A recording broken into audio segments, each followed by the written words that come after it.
4 o'clock in the morning. It was 4 in the morning. It was cold. Of course it was cold. It was 4 in the morning. It was around February, March times. It was just a few weeks before her 14th birthday. She shivered and looked down at her trainers. Nike Air Jordans, pure white, got them the day before, and they were krissss. She looked around.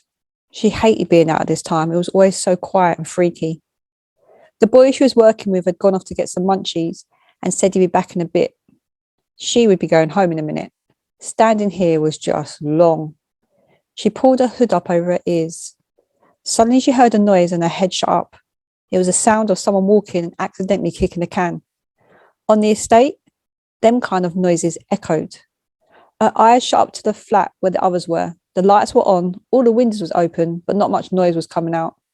There was a strong smell of weeds and that nasty fishy smell that comes with the hardcore drugs. She wrinkled up her nose. She knew that everyone in that flat were all mashed up on whatever shit they'd pumped into their bodies. She would rather stand out here in the cold until her time was up than sit in that crack house any day of the week. She could see two people walking through the park in the area of the middle estate towards her. She couldn't see who they were. It was too dark, too far away. She squeezed the knife in her pocket just to make sure it was there, the handle warm and reassuring. She gripped it tightly, waiting. The two people walking towards her, she could see them now. It was two boys she knew well. She let out a sigh of relief. Both her age and not really involved in this stuff, the stuff that she was. She kind of liked one of them. She would never tell anyone that, no way. But the blonde one, she thought he was nice. She felt her face burn with embarrassment. She wondered what the boys were doing out this time of night, maybe on their way home from somewhere. She felt unsure as these boys were not boys that spent time on the estate. The people she moved with would often cause these two trouble when they walked home. The other boy, not the blonde one, they had mugged him before. Now she'd come to think of it, she hadn't seen either of these boys in a while, like a good 2 months, even though they lived quite close by. As they got closer, she felt her mouth drop open a little bit. These boys looked rough. I mean, these boys looked like they had not slept in days, had not washed, had not eaten. They walked towards her and the blonde one said, "Got any gear?" Not a hello, not a smile, not even an acknowledgement of the 8 years they'd known each other. "Got any gear?" he said again. She was aware that she had not reacted the first time he asked. The words would not register. She sold crack to crackheads, not these boys. The other boy, the one she didn't know as well, got out two £20 notes out of his back pocket and thrust them at her. "Come on, Blondie, sort it out."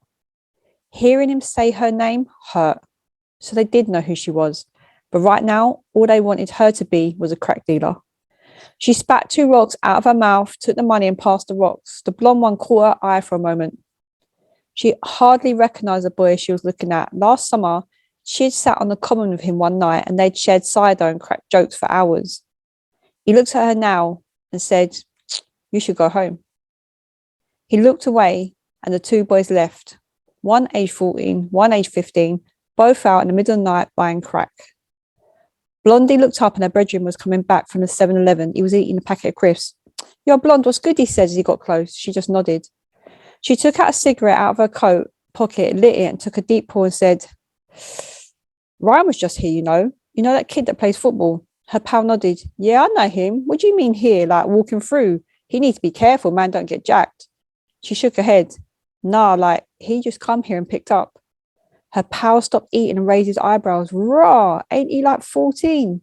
He said with pure shock in his voice. "These crackheads are getting younger, boy. All good, more dollar for us." Blondie looked at her pal, flicked her cigarette away, and she had only taken 2 pulls and started to walk away. "Hey, where you going?" her pal called. "I'm done," she called back, turning around. She heard him kiss his teeth and said, "In a bit," and she walked away.